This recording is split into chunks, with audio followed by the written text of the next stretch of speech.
ऐसे में जो बार बार स्टैटिक जीके क्वेश्चन पूछे जाते हैं और जो मोस्ट रिपीटेड है, कई बार रिपीट हुए हैं, उनको डिस्कस करेंगे। क्योंकि हम जानते हैं कि जब से टीसीएस पैटर्न आया एसएससी में, स्टैटिक जीके का वेटेज बहुत ज़्यादा वेटेज बढ़ चुका है। तो वीडियो इंपॉर्टेंट होने वाली है और इसमें मैंने ज़्यादा क्वेश्चन नहीं रखे हैं, बट उसमें जो एडिशनल मैंने नॉलेज दी है वो सारे प्रीवियस ईयर से रिलेटेड है। तो इम्पॉर्टेंट होगी वीडियो को आखिर तक देखिएगा। तो चलिए वीडियो स्टार्ट करते हैं। फर्स्ट क्वेश्चन है हमारा, प्रसिद्ध चित्रकार पाब्लो पिकासो किस देश से संबंधित है? तो कहाँ के हैं ये? स्पेन के हैं। इस बार के एसएससी सीजीएल 2019 में पूछा गया था क्वेश्चन। ठीक है, तो देखिए बार बार रिपीट होते हैं क्वेश्चन, मैंने पहले ही बताया था। और जैसे फेमस कलाकार हैं उनके सारे याद रखने हैं, क्योंकि एसएससी में मोस्टली क्वेश्चन पूछे जाते हैं। जैसे एक और फेमस कलाकार है लियोनार्डो दा विंसी। ठीक है, उनकी एक फेमस पेंटिंग थी, बहुत बार पूछी गई है। एसएससी सीएचएसएल 2014 में पूछी गई थी कि द लास्ट सपर पेंटिंग किनकी है? तो किनकी है? लियोनार्डो दा विंसी की। बहुत फेमस कलाकार है जिन्होंने मोनालिसा का चित्र बनाया था। आपने देखी होगी ये पेंटिंग है, ये मोनालिसा बहुत फेमस पेंटिंग है, कई जगह देखी होगी। यही इन्होंने बनाई थी। और इससे रिलेटेड एक क्वेश्चन एमटीएस 2011 में पूछा गया था कि मोनालिसा का सुप्रसिद्ध चित्र किन्होंने बनाया था? किन्होंने बनाया था? लियोनार्डो दा विंसी ने। याद रखेगा। और इनकी कंट्री भी पूछी जाती है, रेलवे में कई बार पूछी गई है, तो याद रखेगा इनकी कंट्री कौन सी थी? इटली के थे ये। ठीक है, और पेब्लो पिकासो कहाँ के थे? स्पेन के, यही थे। ठीक है, नेक्स्ट चलते हैं हम। नेक्स्ट हमारा, कुचिपुड़ी कहाँ की नृत्य प्रणाली है? तो सिंपल सा है, कहाँ की है? आंध्र प्रदेश की। ठीक है, ये नृत्य है कुचिपुड़ी कहाँ का? आंध्र प्रदेश का। बहुत बार पूछा गया है, रेलवे में बहुत ज़्यादा रिपीट हुआ है। ठीक है, और जैसे कि हम जानते हैं कि रेलवे हो या एसएससी जीके सबके लिए सेम ही होती है, तो ये रिपीट बहुत क्वेश्चन होते हैं वाले कोई नृत्य से रिलेटेड। तो सारे मैं फेमस नृत्य बता देता हूँ जो एसएससी में पूछे जा चुके हैं। ठीक है, जैसे देखिए तमिलनाडु का कौन कौन से? भरतनाट्यम और एक होता है करगम। इसको हम अंडर एस्टिमेट कर देते हैं। ठीक है, तो याद रखिएगा करगम भी कहाँ का है? तमिलनाडु का। भरतनाट्यम तो हम याद रखते हैं, बट करगम को हम भूल जाते हैं, तो करगम याद रखिएगा तमिलनाडु का है। ठीक है, केरल के कौन कौन से? मोहिनीअट्टम, कथकली। अच्छा, कथकली केरल का है और कथक कहाँ का? यूपी का। याद रखिएगा उत्तर प्रदेश का। ठीक है, कर्नाटक का एक फेमस पूछा जाता है, कौन सा? यक्षगान। कौन सा? यक्षगान, बहुत इंपॉर्टेंट है यक्षगान, याद रखिएगा। नेक्स्ट चलते हैं। नेक्स्ट हमारा, चंडीगढ़ का रॉक गार्डन किसके द्वारा बनाया गया? ठीक है, बहुत इंपॉर्टेंट है। और ये इस बार के जो HSSC बता रहा हूँ मैं, हरियाणा गवर्नमेंट का जो एग्जाम होता है क्लर्क का, उसमें पूछा गया था चंडीगढ़ का रॉक गार्डन। ठीक है, बहुत बार पूछा जाता है कई एग्जाम्स में। तो इसका राइट आंसर क्या हो जाएगा? पहला हो जाएगा नेकचंद। ठीक है, राइट आंसर हो जाएगा फर्स्ट नेकचंद। अच्छा, चंडीगढ़ से रिलेटेड बहुत क्वेश्चन पूछे जाते हैं, याद रखिएगा। जैसे कि पूछा जाता है चंडीगढ़ का डिजाइन किसने तैयार किया था? ये चंडीगढ़ जो इतना इतना अच्छा शहर बना रखा है, इसका डिजाइन बनाया गया था, किनके द्वारा बनाया गया था? नाम याद रखिएगा, ली कार्बोजियर।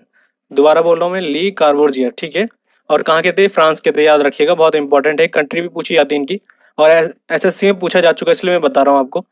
नेक्स्ट चलते हैं हम। नेक्स्ट हमारा, अंकोर वाट का मंदिर कहाँ स्थित है? कहाँ पर? ये दो बार हुआ है, एक बार रेलवे में पूछा गया है और एसएससी में पूछा गया है, और शायद एसएससी सीएचएसएल 2014 में पूछा गया था ये। अंकोर वाट का मंदिर कहाँ पर है? ये कंबोडिया में। ठीक है, तो नेक्स्ट चलते हैं। नेक्स्ट है हमारा, नौटंकी निम्न में से किस राज्य का लोक नृत्य है? तो सिंपल सा है, कहाँ का है ये? यूपी का। इसका राइट आंसर हो जाएगा दूसरा, उत्तर प्रदेश। और एक और मैंने बताया था आपको, कथक कहाँ का है? वो भी कहाँ का है? उत्तर प्रदेश का। ठीक है, नेक्स्ट चलते हैं हम। लाइफ डिवाइन पुस्तक के लेखक कौन है? बहुत सिंपल है, मैंने पहले ही बताया था, कौन सा? श्री अरविंद होगा इसका राइट आंसर, अरविंद जी की है। अच्छा, मैं फेमस बुक से भी बहुत एग्जाम में पूछे जाते हैं, तो सारे बता देता हूँ। ठीक है, कौन कौन से? देखिए, महात्मा गांधी, इनकी एक फेमस बुक है my experiment with my truth. ठीक है, माई एक्सपेरिमेंट विद ट्रूथ, याद रखिएगा, बहुत इंपॉर्टेंट है, महात्मा गांधी की। रविंद्रनाथ टैगोर की कौन सी फेमस बुक है? हंग्री स्टोन, गीतांजलि और गार्डनर। तीन बुक याद रखिएगा, बहुत इंपॉर्टेंट है, हंग्री स्टोन, गीतांजलि और गार्डनर। ठीक है, और गीतांजलि बुक के लिए इनको 1913 में नोबेल का साहित्य पुरस्कार दिया गया था, और ये फर्स्ट भारतीय थे जिनको नोबेल पुरस्कार दिया गया था। ठीक है, ये भी याद रखिएगा, किस बुक के लिए? गीतांजलि के लिए, 1913 में। ठीक है, नेक्स्ट चलते हैं। नेक्स्ट हमारा, संयुक्त राष्ट्र का पहला महासचिव कौन थे? तो बहुत सिंपल सा है, त्रिगवेली। ठीक है, और इनकी कंट्री भी याद रखिएगा, कहाँ के थे? नॉर्वे के थे, याद रखिएगा ये। ठीक है, और यूएन के बारे में बता देता हूँ, यूनाइटेड नेशंस के बारे में। इसका हेडक्वार्टर कहाँ है? न्यूयॉर्क में, मैनहट्टन द्वीप में। जो मैनहट्टन द्वीप है न्यूयॉर्क, वहीं पर है इसका हेडक्वार्टर। ठीक है, और यूएन, सॉरी। और इसकी स्थापना कब हुई थी? 24 अक्टूबर 1945 में। 24 अक्टूबर को ही संयुक्त राष्ट्र दिवस मनाया जाता है, ये भी एग्जाम में पूछा गया है कई बार। ठीक है, इसके टोटल सदस्य कब कितने थे जब इसकी स्टार्टिंग हुई थी? 50 सदस्य, कितने? 50 सदस्य थे।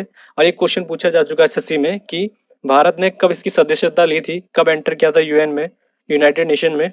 तो 1945 में ही ली थी, जब इसको स्टेबलाइज किया गया था, जब इसको बनाया गया था, याद रखिएगा। ठीक है, और इसके 5 स्थायी सदस्य होते हैं, जैसे हम जानते हैं फ्रांस, चीन, यूएसए, यूके जिसको इंग्लैंड कहते हैं, और एक रशिया।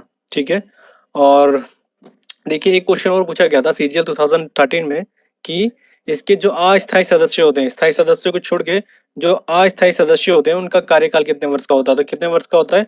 2 साल का होता है, याद रखिएगा। सुरक्षा परिषद के अस्थायी सदस्य बोल रहा हूँ मैं। ठीक है, कितने साल होता है इनका कार्यकाल? 2 साल का। राइट, तो इतने इंपॉर्टेंट फैक्ट है संयुक्त राष्ट्र से, याद रखिएगा। नेक्स्ट हमारा अंतर्राष्ट्रीय श्रम संगठन का मुख्यालय कहाँ स्थित है? तो सिंपल सा है, जेनेवा में। जेनेवा में बहुत सारे हेडक्वार्टर है, मैं बता देता हूँ कौन कौन से। देखिए एक तो हो गया ILO, जिसको कहते हैं इंटरनेशनल लेबर ऑर्गेनाइजेशन, अंतर्राष्ट्रीय श्रम संगठन। ठीक है, दूसरा है WHO, वर्ल्ड हेल्थ ऑर्गेनाइजेशन, जिसकी स्थापना कब हुई थी? 7 अप्रैल 1948। अच्छा, इसका भी याद रखिएगा कब इसको इसको स्टेबलाइज किया गया था, बनाया गया था? 1919 में, 1919 में। ठीक है, और मैं हेडक्वार्टर बता चुका हूँ जेनेवा में। WHO का भी हेडक्वार्टर कहाँ पर है? जेनेवा में।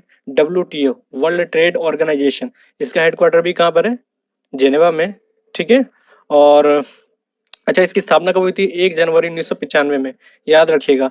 अच्छा, एक क्वेश्चन और पूछा जाता है WTO से ही रिलेटेड है, बट हम उसको समझ नहीं पाते हैं। एक है गेट, GATT, इसका ये पुराना रूप है WTO का। बोला जाता है गेट की फुल फॉर्म क्या है? तो याद रखिएगा, general agreement trade and tariff, याद रखिएगा, general agreement trade and tariff. इसकी स्थापना कब हुई थी? 1947 में। मैं बता रहा हूँ WTO का पुराना रूप था ये। रेलवे में पूछा जा चुका 2-3 बार, इसलिए मैंने इसको ऐड किया है। ठीक है, और पेरिस में किसका हेडक्वार्टर है? यूनेस्को का। और न्यूयॉर्क में मैं बता चुका हूँ यूनाइटेड नेशंस का है, संयुक्त राष्ट्र का। और यूनिसेफ का, जिसको बोलते हैं यूनाइटेड नेशंस चिल्ड्रंस फंड, इसकी फुल फॉर्म है। ठीक है, तो इतना इंपॉर्टेंट है, याद रखिएगा। नेक्स्ट हमारा मानव पर्यावरण सम्मेलन 1972 कहाँ हुआ था? स्टॉकहोम में, सिंपल सा है, स्वीडन में है ये, स्टॉकहोम उसकी कैपिटल है। ठीक है, नेक्स्ट हमारा पुलित्जर पुरस्कार किस क्षेत्र में दिया जाता है? किस में दिया जाता है? पत्रकारिता में, सिंपल सा है। आप देख सकते हैं कितनी बार आया एग्जाम में। ठीक है, मैं पहले ही बता रहा हूँ, बहुत बार रिपीट होते हैं क्वेश्चन। तो देखिए आज की वीडियो के लिए इतना ही, मैंने इतने क्वेश्चन रखे थे, इसमें मैंने एडिशनल क्वेश्चन भी रखे हैं आपके लिए, जिससे ज़्यादा जो एसएससी में प्रीवियस सेट्स में पूछे जा चुके हैं। ठीक है, इसके बाद में एक बहुत बड़ी वीडियो लाऊंगा जिसमें सारे स्टैटिक जीके के क्वेश्चन में डिस्कस करूंगा। और आई होप ये वीडियो आपको पसंद आई हो।